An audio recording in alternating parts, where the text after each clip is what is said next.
Fellow traders, Jason here with SwingHigh.com. It is Friday, December 4th, 2009. This is your early halftime report. It's about 11:30 in the morning. Let's take a look at things. Okay, so we had a couple big reports come out this morning. The most surprising is the employment situation. Look at the consensus range here, negative 160 to 75, and what we got was negative 11.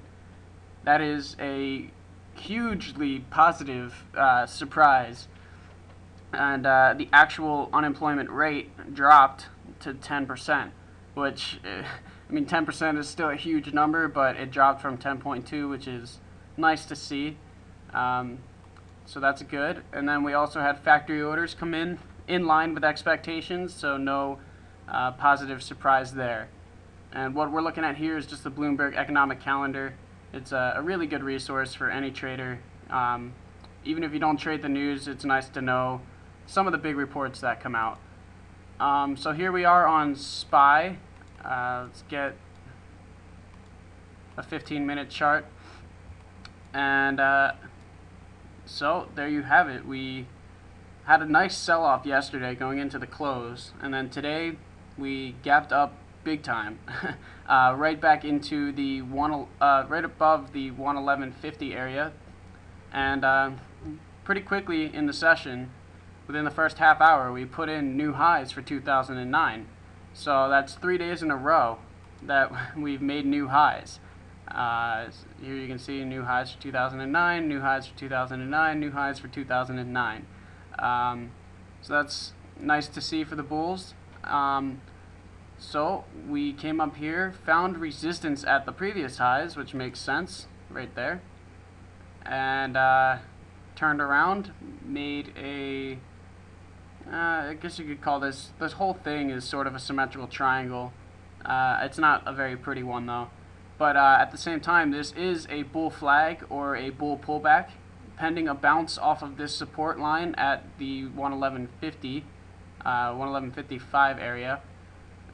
Which, as you can see, we came down here, and these three lower shadows right here on this support line show that, yes, it is being tested away, but also it is acting as support. So this being a pullback or a bull flag, if we do break above the high of this candle, that could be a potential entry with a stop probably down here at 1142 area. And so the entry would be 111.72, and that was 111.42 down there. That's just one little technical analysis tidbit for you. Because this is a higher low, if we did make a higher high, that would be a sign of a reversal or a bounce off of this support, and you could play that with a tight stop under the support line. If you want to make it really conservative, you could make it just under the support line at like 111.52. And then the target would probably be back up here at 112.18. Small profits, but it's also a day trade. So there you have it. SPY is up 1% or over 1%. The diamonds up 0.85%. The NASDAQ up 1.2%. The Russells up 2.6%. That's a big move up in the Russells. They're definitely leading today. And the financials up 1.67%. So big moves up in the Russell's financials. The NASDAQ not so much, although everything's going up today. The Dow is actually showing relative weakness today, which is a little surprising. And NASDAQ, Russell's, and financials are leading the S&P. So there you have that. The tick is started predominantly bullish. Just had a pretty negative tick.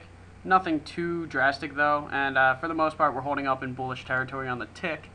The trend, let's look at that.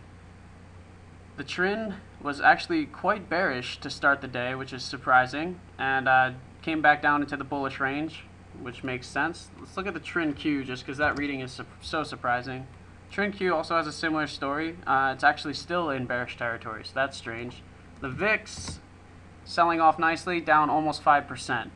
So that's what I see right now. Check back this afternoon for your post-market analysis, and thanks for being a part of SwingHigh.com.